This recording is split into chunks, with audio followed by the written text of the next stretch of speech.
Hi, Angie. Welcome. We're just going to give it a few minutes and see if any more people show up. And then we already have a question for you.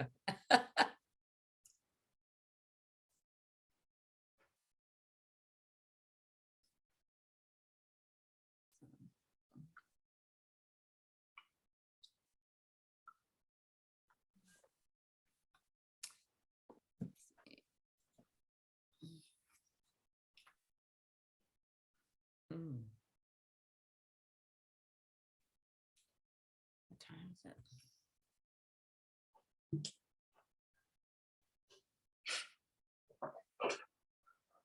I said it's such a pretty day. I have a feeling this is going to be a small group. Okay. I don't know. You would like to think this is not weather dependent, but It's like a school snow day in Right. reverse. right. Well, Angie, actually, we were just talking and asking, I know Amy has a new position as a sourcing specialist. Is she sourcing products, food? Is that what she's doing? We can't hear you.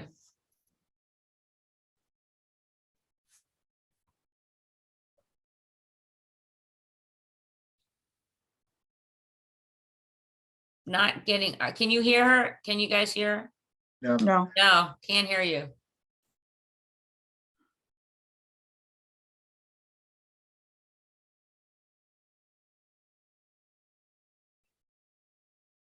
I don't think your mic's working. I don't have a picture either. Oh, I have a picture of her. Okay, she's gonna leave and come back and see if that helps. Okay. Somebody was saying my microphone sounds like it goes in and out. Do I sound like I'm going in and out? I think I do go in and out, but No, you're okay You to sound be. fine. yeah, I was on a call with UNE yesterday and we said I was going in and out because we have pretty good internet here. Wow. This may be our shortest call ever. I can't believe it. Think I scared people away by my question today. I thought that was so interesting that that kid said that. Did you see the email, Rosalie? Yes. I was, Did I go? I went through the recipes. I don't remember. Maybe I missed the question. I was in a hurry. oh, okay. Angie, What give it was a the- try. Nope. You might have to call in. You have to call in.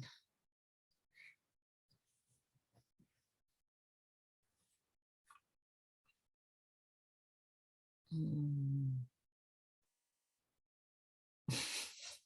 Why don't you sing a few notes? Well, you can hear. I know you can hear. Yeah. Oh, I got some more people coming on. Shoot. Can you call in to get audio?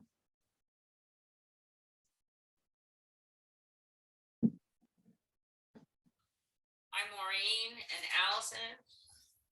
Hi. Hi. Hi. Sorry I'm late. It's okay. We're just kind of getting started. We were wondering if it was so pretty out, nobody was coming. It is beautiful. I haven't had that happen yet. There's always somebody that shows up. It's usually at least 5 or 6 that show up. So, Allison, have you done Cafe Club yet? This Friday will be my first. Oh, awesome. Wait, no, not tomorrow. Day after. Day What day after. is it? I know it's Wednesday today. I have to remind myself of that. Yeah. Great. The holidays threw everybody off. That's why. We technically were not off on Monday. Oh, Really? Yeah. It was not a Maine health holiday. Hmm. Which is kind of interesting. Oh, Rocky's coming on. Okay. Angie, you want to try to speak and see if we can hear you? oh. Hi, Rocky. Hi. We're testing some sound. We're having a hard time hearing some people. Angie, you're muted right now. So if you want to unmute, or I'll try to unmute. And then maybe we can hear you.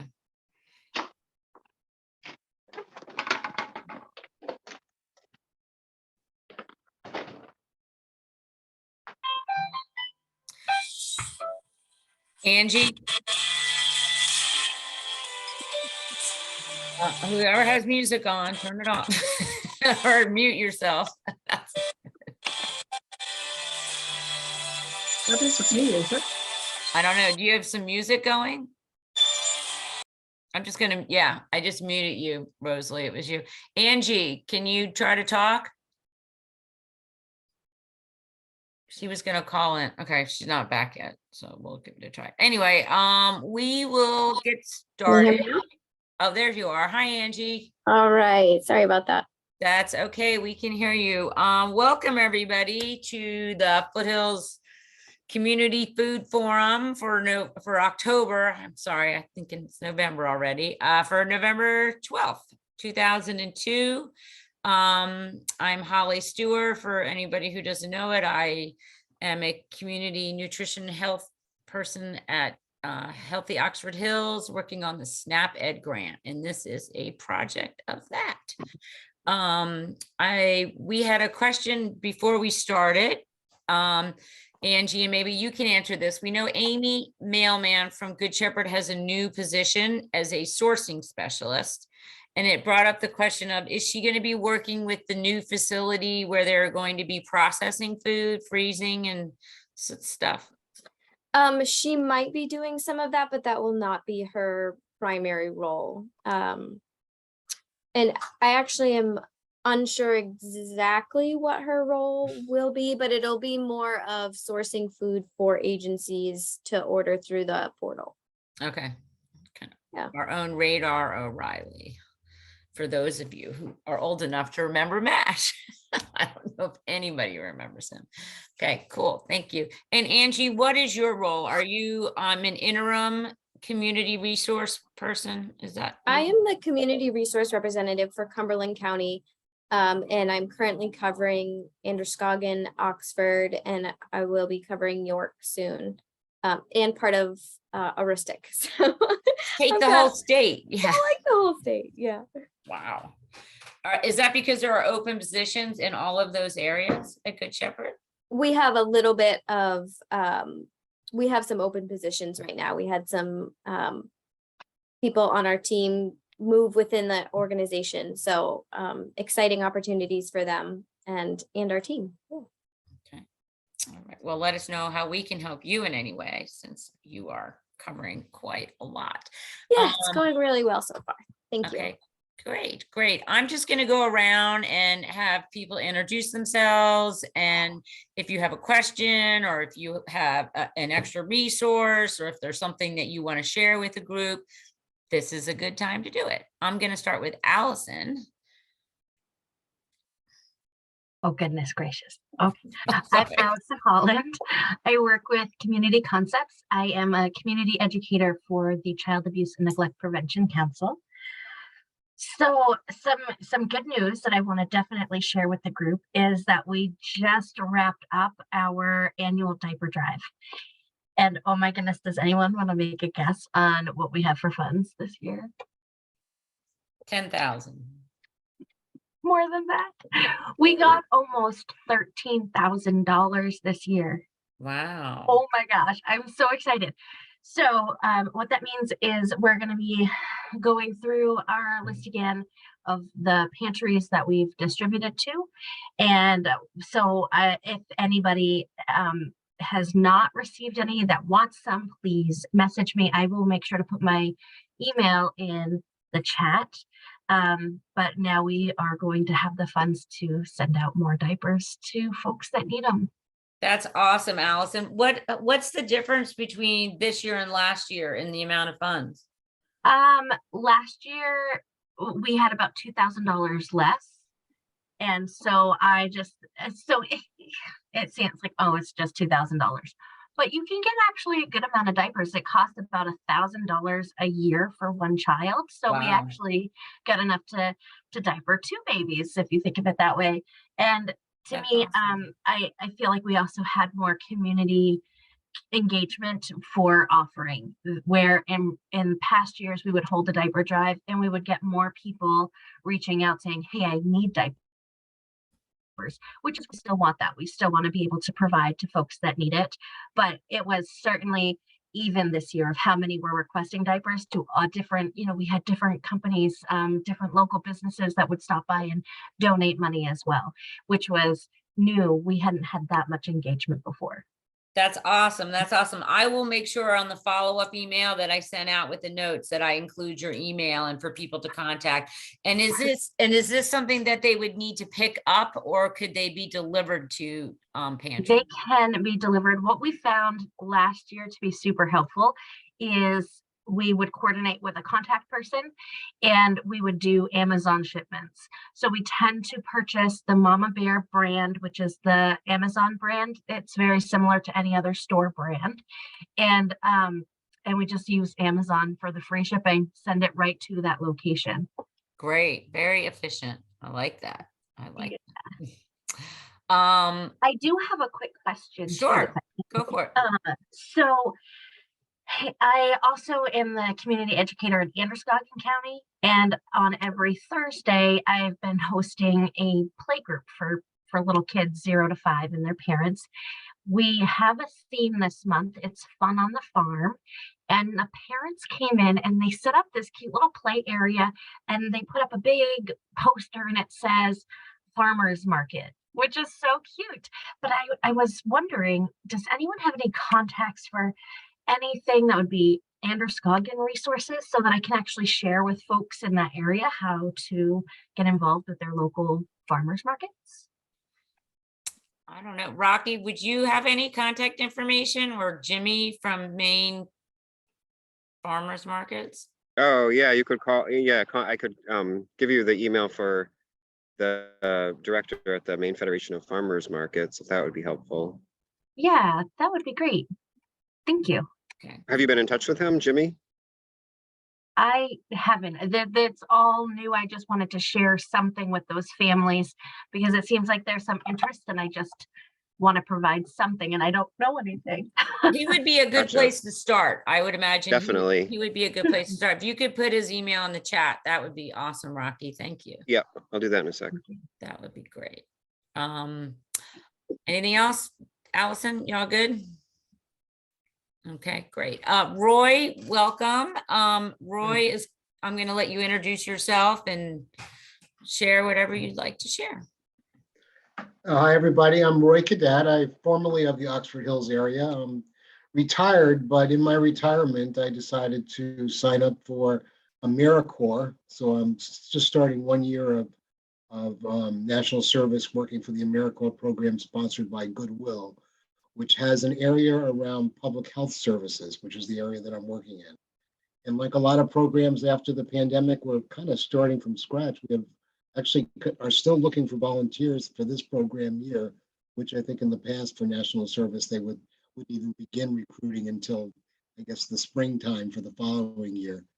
So we have part year terms available right now, which means it's 700 hours or even 350 hours in part-time, as well as full-time terms up to 1,700 hours that would start next September. But I came into this group because I was aware that the food pantry at the Episcopal Church was looking for a food pantry director. And it seemed like it would be possible, at least an idea, to try to develop that as a site and then find a part-time person to work at it as an AmeriCorps volunteer. And I also know that they're looking for somebody to help out with the community lunch program also. So I connected with those folks too.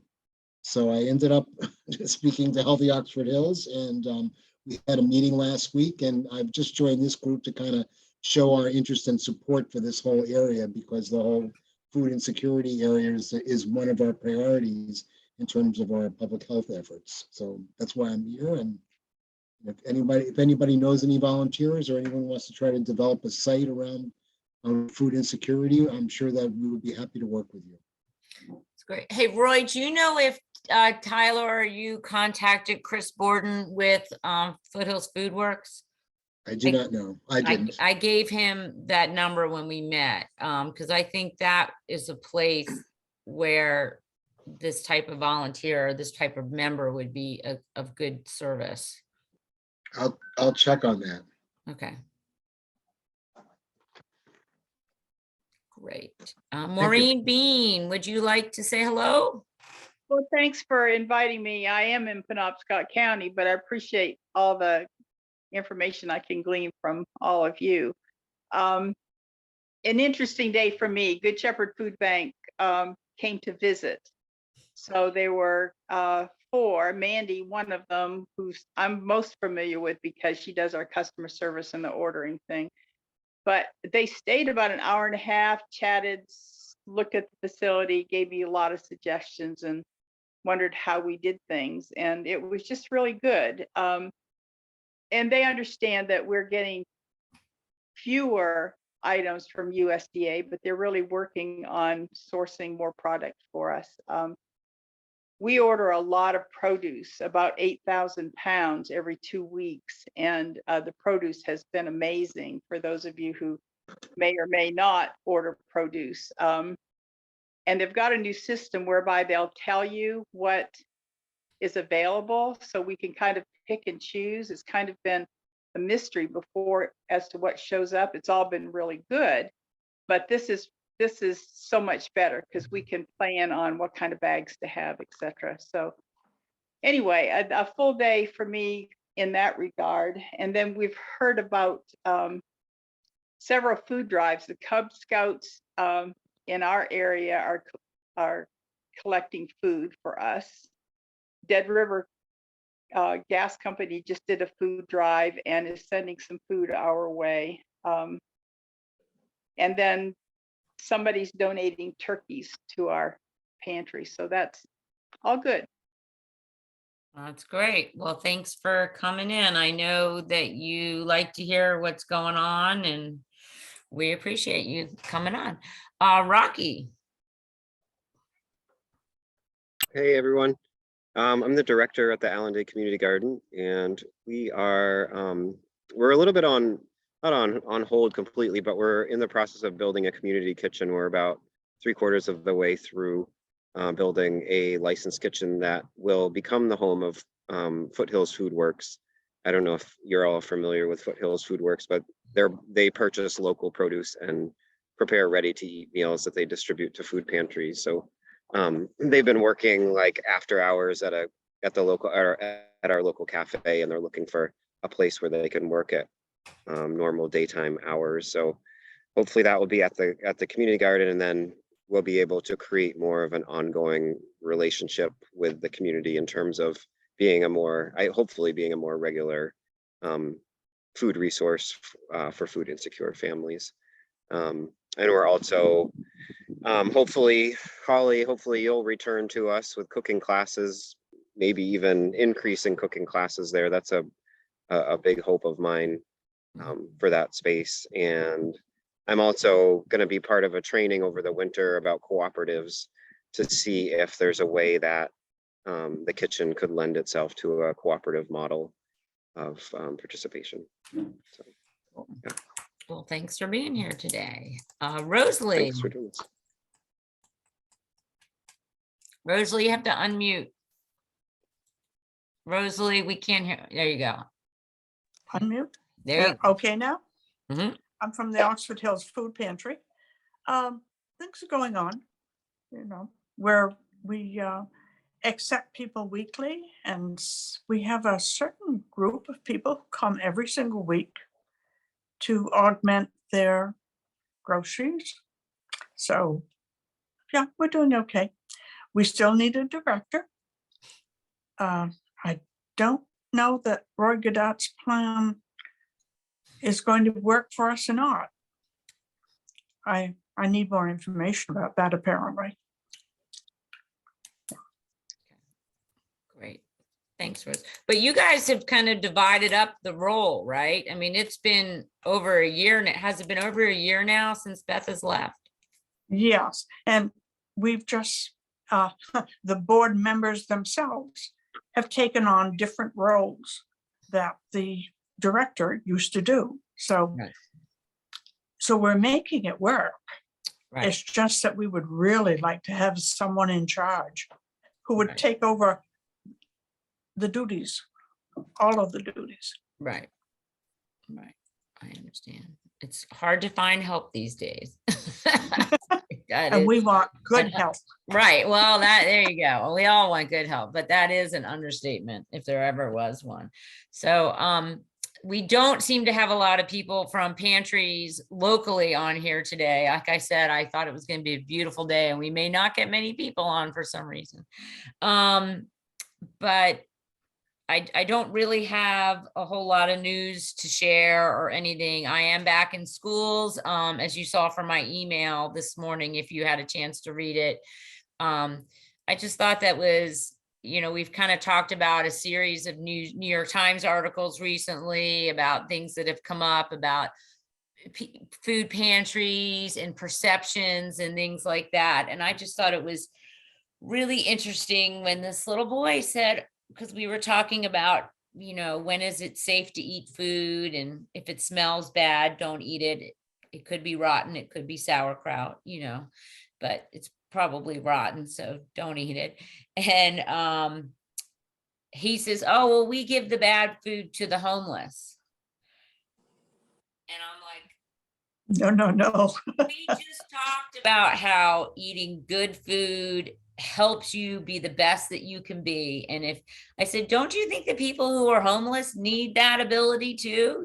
That they, and he thought about it and he was like, yeah. I said, so they need really good food too. But I do know, I have heard in the past, not on this call, but in other places, that, beggars can't be choosers and things like that, kind of an expression. And, you get what you get and that kind of stuff. Some of it was in response to when I asked why we were giving out so much, day old Hannaford cakes in line, which people weren't even asking for. They were just getting it. But I think that this is hopefully an outdated thought that this kid is hearing. But obviously, if a first grader is hearing it, somebody is saying it to him. And I just kind of wanted to get your take on what we can do to change that perception that the food at the food pantry is good food. And make sure that it's good food and that it's healthy food, and that it's fresh food.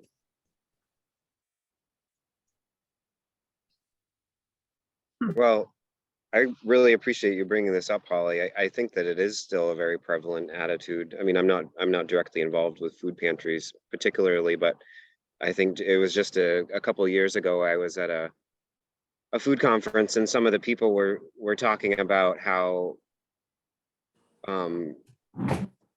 there's this relationship of the people serving and the people being served in communities where they had been part of that community serving.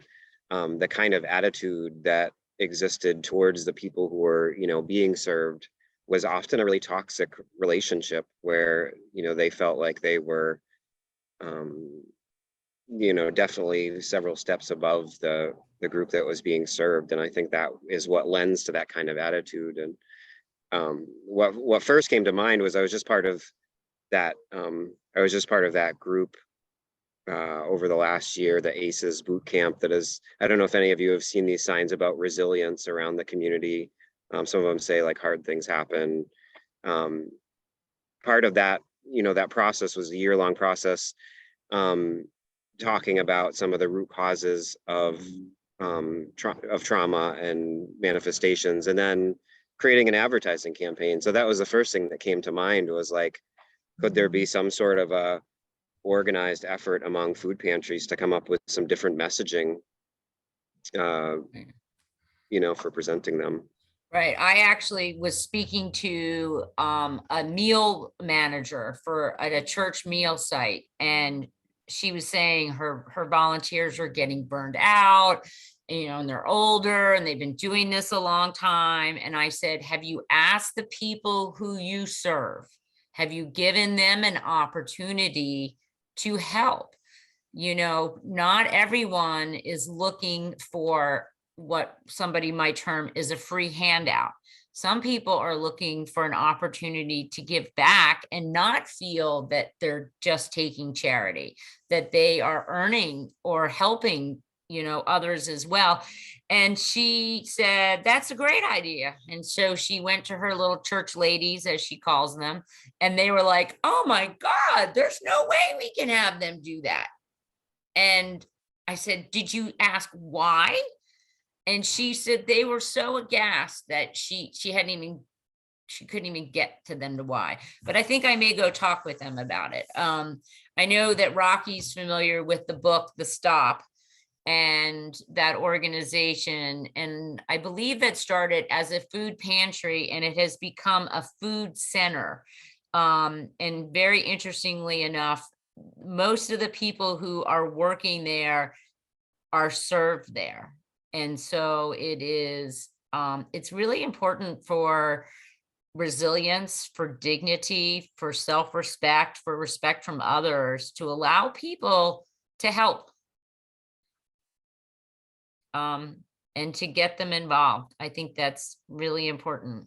So if you are short of volunteers and you are look for the people that you are helping. Some of them may be very willing to do it. So, yeah. And I always tell everybody, we are all one medical appointment away from possibly needing to get our food from the food pantry. So, there, but for the grace of God go I, right? As Holly, it reminds me of that video that I had seen. I had emailed it to you. That just like there was a conversation, just to give everyone the backstory too. There was a conversation that was ending up happening at my work one day about what's an initiative that we might take part of. And some people had thought of, let's do a food drive.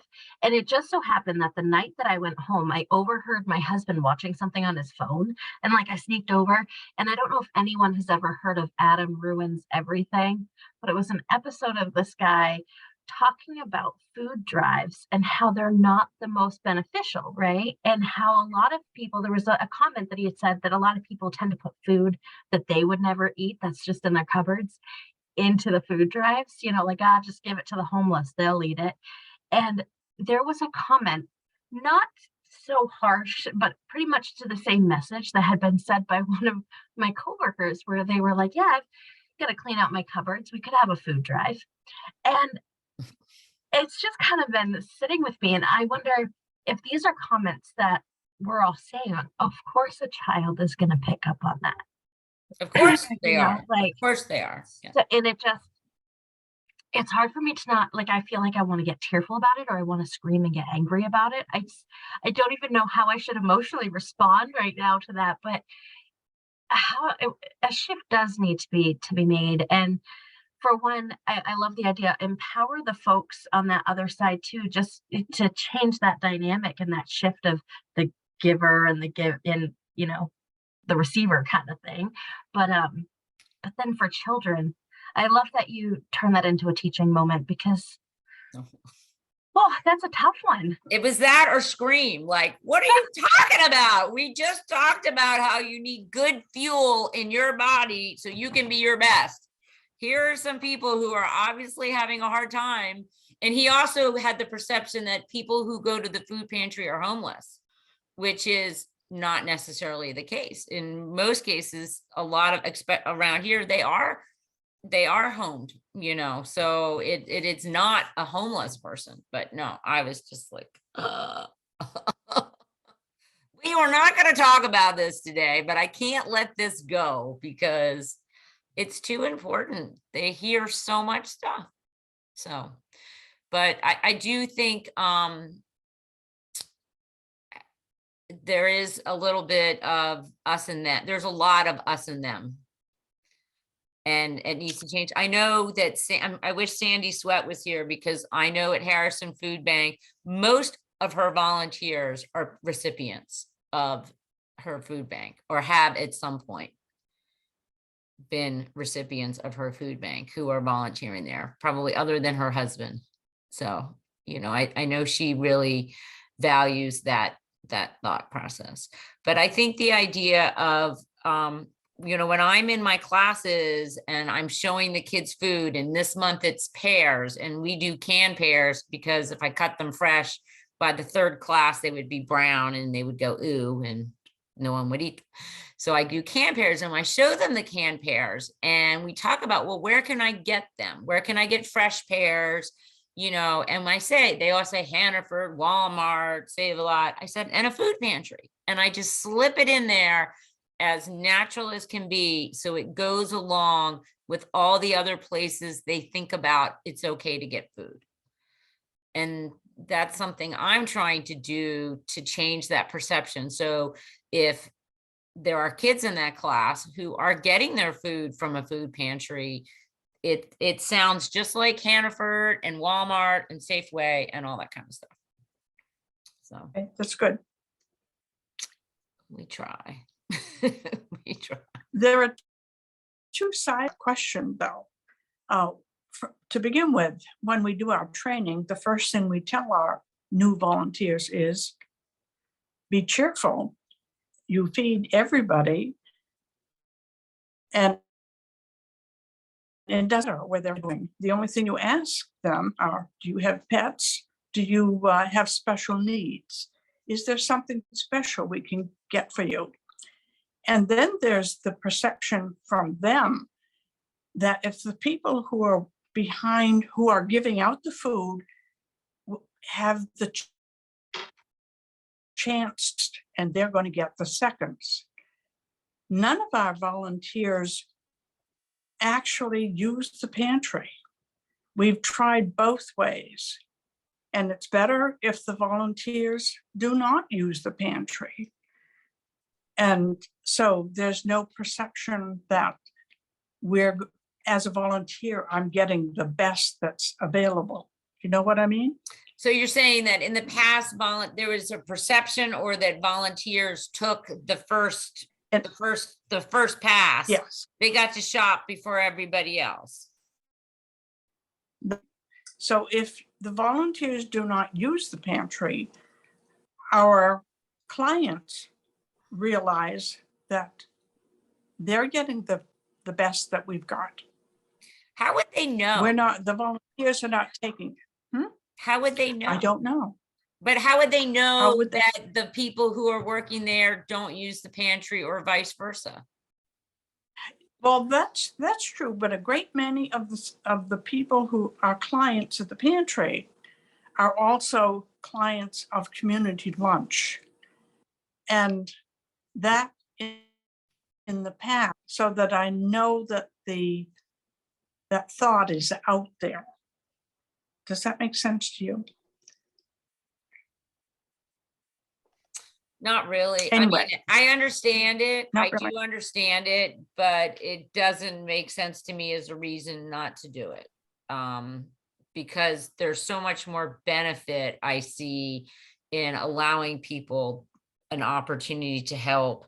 What if people are looking to volunteer so that they can put it on as some work experience, for a job, so that they don't have to come to the food pantry to get food. I don't know. I think that people will talk and say lots of things on both sides of the counter. So I think it would be really hard to try to control that if somebody said, oh, you guys are all getting the best stuff because you work here. To me, that I would just say, no, that's not how it works. I don't think you don't not have volunteers because of that. That's my feeling though. Anybody else want to say anything? well, maybe our policy should change. I don't know, but that has been the policy for as long as I've worked there, Mhm. that the volunteers do not use the pantry. What if somebody needed to? What if they had a life change and they needed to, and that's their local pantry? Would they stop working there then? I have no idea. It hasn't happened yet. Yeah, I'm glad to hear it. I don't know. Yeah, yeah. That makes me wonder how many other pantries might have that same policy, if that's part of what's, creating the environment that is. Yeah, exists. I could send out a question on a poll and ask people to respond, from the emails. There's a lot more people on the email list. And see, it would be interesting, do you have people who are beneficiaries who are also volunteering? So. it'd be Can I interesting. jump in for a minute? Yes, please do. Yes. Maureen. This is Maureen. So I'm new at this. So we're just kind of learning as we go. And so I'd say a little over 2 years ago, there were 3 of us doing all of the work with like 20 clients. So now we've got a whole lot of families and about 22 volunteers. And this about who uses the food pantry as far as volunteers has never come up to us. So I'm sitting here going, well, how did that happen? So when we arrive on pantry day, we get there at 7. We start arriving at 7. And so we get ready to have probably 25 boxes lined up. And then I found myself saying, any of you volunteers, and I don't take their names or have them write their names down. I just say, any of you volunteers who would like some of what we're giving away to our clients, go ahead and take these prepared boxes and bags now to your vehicle. We'll replenish the table and then we'll open our pantry for the day. And then I go about whatever I need to do, but I do turn around and many of the boxes and bags are gone and taken. So it's kind of a stealth thing as to who of our volunteers take them and who don't. But it really does work for us. We always have enough. Mhm. So anyway, that's how we do it. I don't know how we came to do it, but anyway, people leave and we have enough. Right. I And don't I know know, why yeah. I mean, if somebody has a need, that's what the pantry's for. But Yes. sometimes the need is not always about food. Sometimes the need is about belonging or usefulness. Yep. And being a part of community. And so that's kind of where I'm going with that thought and value and being valued. I think that's good, that yes, your client should feel valued. And on certain days, they are, especially on Mondays and Fridays when our veggies and produce come in from Hannaford, Mhm. and that's fine. You have to remember that my pantry is open 3 days a week, Mhm. and we don't do prepare the box ahead of time. We don't do it that way. Each client is treated individually, and we try to fill their needs as if we can. So it's a different setup, and we've always been a different setup. We've never been, except in early COVID, we've never been this box in the trunk or one thing Right. for everybody. We just don't work that way. Right. You are And I'm sorry, but client centered. I've got to go. Oh, okay. Sorry, Rosalie. Bye. Hi, Rosalie. Yeah. They are client centered in their service, but it's changing that mindset of us and them. So anyway, more work for us all to do. I know one of the nice benefits about volunteering at the community garden is there's usually fresh produce that gets given away and lovely spinach or chard or whatever's available. So I don't have any problem having some of that. I can go and buy my spinach, but I'd rather have the fresh local spinach from the community garden. It tastes better, so.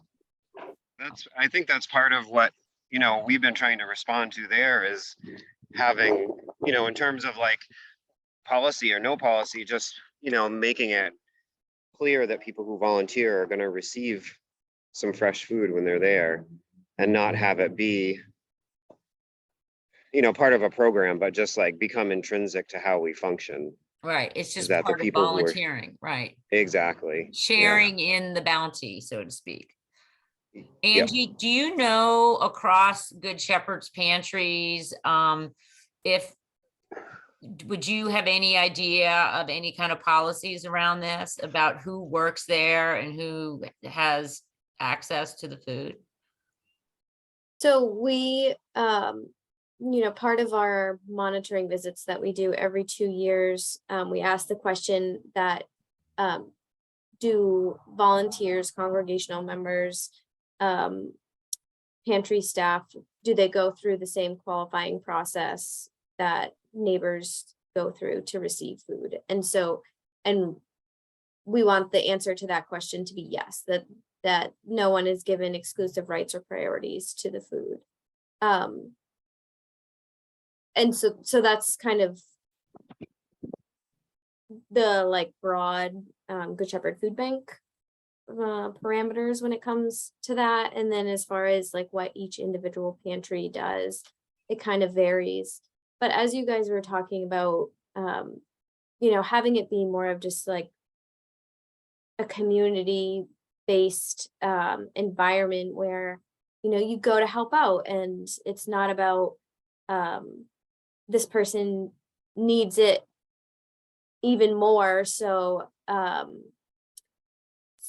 they're the only one, or so they are giving, not explaining it quite right, but part of the being a partner with Good Shepherd Food Bank is that it's going to people in need. And so differentiating between a person in need versus just being a community and coming together and working together and sharing in, in a community environment is such a great experience and equalizing, and it's really, really cool way to think about it. So big picture wise, you're right, there is a lot of work to do. And yeah, I've been in this role for 7 months now, so I'm learning a ton, and forgive me if I rambled. No, that's okay. That's okay. We're happy to hear your thoughts. Yeah. I kind of want to ramble along with some of that. When you said the word normalizing, I'm pulling all kinds of things together from today that I'm like, okay, so there's a program in West Paris that it's an after school program in West Paris. And my mom happens to be the director of that program. She does a lot to make connections in the community. And she did something on me that I didn't realize what she was doing. But I was a recipient of these cute little boxes that said the Foothills Food Works on these little cardboard boxes. And it was this lasagna with like veggies and chicken. Yeah, Right. that's the food I had no making. idea.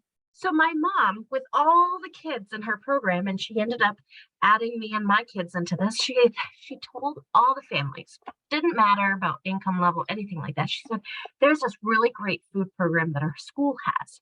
And I know that there's been times that she's made food with kids to send them home with hot meals to share with their family. So I thought it was an activity from her. And so she told me there's this really cool food program that we have here. And I just, so you know, I've signed you up for it. And I was like, what are you talking about? So I expected that it was something cute that she did with the kids, but no, I ended up getting these cute little boxes, and it had vegetables in it. And she knows that my kids, I've got 5, and I've got more than half of them that fight me atrociously on vegetables. And so here I am with this, that I am now giving to my children, I learn now that it is local produce. They're being exposed to the vegetables. And it's what she did. She normalized it. She made it so every single family, it didn't matter what their economic status was. So all kids felt like this is good, right? And it was really good food. So I've got all these things pulling together in my head. It was sort of my little aha moment right now. And I Right. wanted to share that. It was Well, thank you. I'm sure Rocky's going to share that with Chris Borden, who's the director of Foothills Food Works, which is Oh. the community garden is the fiscal sponsor right now of Foothills Food Works. And cool. just to give you a little background, it was started during the beginning of COVID, so that restaurant workers could get paid work and the community could be fed, and supporting the farmers by sourcing material from them. Since then, most of the restaurant workers have gone back to work, and Chris has found people through the Progress Center, I believe. He has somebody and some other people to work on this. And the distribution center for this has been the food pantries. And he serves at, I think, 7 of them now, as well as the community garden in Norway. So, and anybody can come and get food. There is not a requirement. You don't even sign up. So I don't know what your mother signed you up for. She I just don't said know. she signed you up. She just Something that she says did for that all you're the in the kids in count. her program. Every just- single child in her program went home with a bag full to feed their family, which was like, but she's really big on trying to let families know that resources like this exist and to make people not have that shame feeling around any time of asking for help. Yeah. She's always big on that. So anyways, I was amazed by that. And I'm so glad It's doing good. Yeah. So, well, that sounds great. I don't have anything else to share today. I'm thrilled about the diaper drive, and that's gone well. Hopefully next month we'll have more people on and we can talk about, I'm sure people are going to want to talk about what they're doing for Thanksgiving, and boxes and things like that. So I guess we'll be thinking about that. So, anybody else have any last thing they want to share? Allison, can I just ask, who would be eligible for the diaper services? What Anyone that- areas? So Oxford County is primarily the recipient for all of it. It's Oxford diaper drive. So a lot of our funders will specify that funds have to stay within Oxford County. But we do have some additional sources that can stretch us into Androscoggin County. Great, thank you. Okay, great. Thanks. Okay, well, thanks, everybody, and Great. we'll see you next month. Okay, take care, folks. Thanks for having me. Bye-bye. Bye-bye.